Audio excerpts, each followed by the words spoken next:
En 2016, la France adopte une nouvelle loi sur le travail du sexe en pénalisant les clients.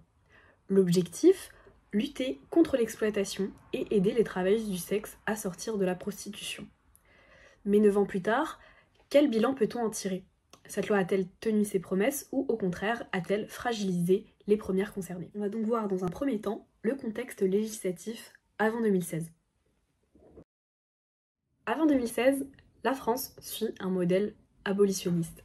En gros, la prostitution est tolérée, mais tout ce qui l'entoure est criminalisé. Parmi les lois clés, celle sur le racolage et le racolage passif. Le racolage, c'est quand une travailleuse du sexe sollicite directement ses clients pour des services sexuels. Le racolage passif, introduit en 2003, est un peu plus flou.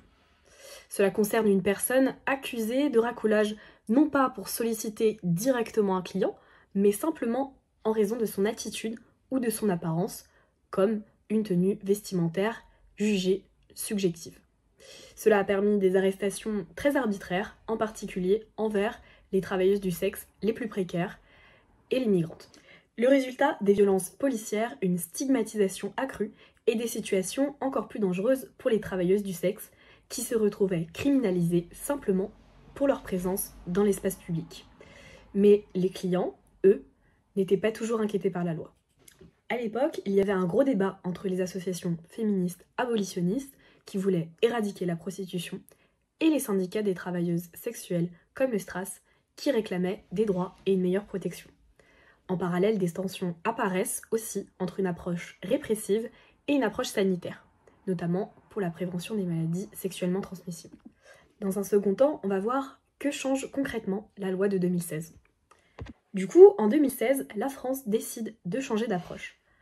La loi supprime le délit de racolage passif, donc ça, c'est une avancée, mais elle introduit un autre type de pénalisation, celle des clients.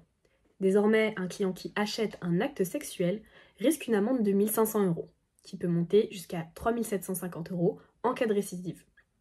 En plus, la loi prévoit un parcours de sortie, avec des aides sociales pour celles et ceux qui veulent quitter la prostitution.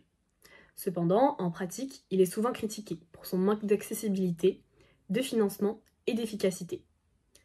Peu de travailleuses du sexe y ont réellement accès, et celles qui l'intègrent rencontrent souvent des obstacles administratifs ou des offres de réinsertion inadaptées à leur situation. On va voir maintenant quelles sont les conséquences réelles sur le terrain. Selon le STRAS, le syndicat des travailleuses du sexe, les conséquences de cette loi ne sont pas celles espérées. D'abord, il y a une augmentation des violences. Pourquoi? Parce que les clients ayant peur d'être arrêtés demandent des rencontres dans des endroits plus isolés.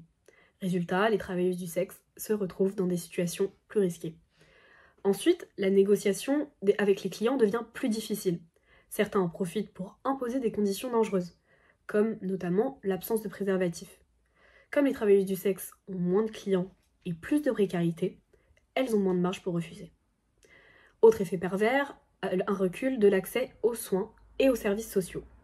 Beaucoup de travailleuses ont peur d'être identifiées ou d'avoir des problèmes avec la police, donc elles évitent les associations et les structures de santé. Face à ces difficultés, plusieurs associations comme Médecins du Monde, le Bus des femmes ou encore Accept ST ont mis en place des initiatives pour pallier ces manques. Elles proposent des consultations médicales anonymes et gratuites, distribuent du matériel de prévention et accompagnent juridiquement les travailleuses du sexe. Ces actions permettent de maintenir un accès aux soins malgré les obstacles créés par la loi. Quel est donc le bilan de cette loi de 2016 ?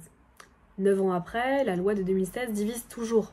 D'un côté, ses défenseurs disent qu'elle lutte contre l'exploitation et vise l'abolition de la prostitution. De l'autre, ses opposants, notamment les premières concernées, dénoncent ses effets négatifs sur leur sécurité et sur leur accès aux soins.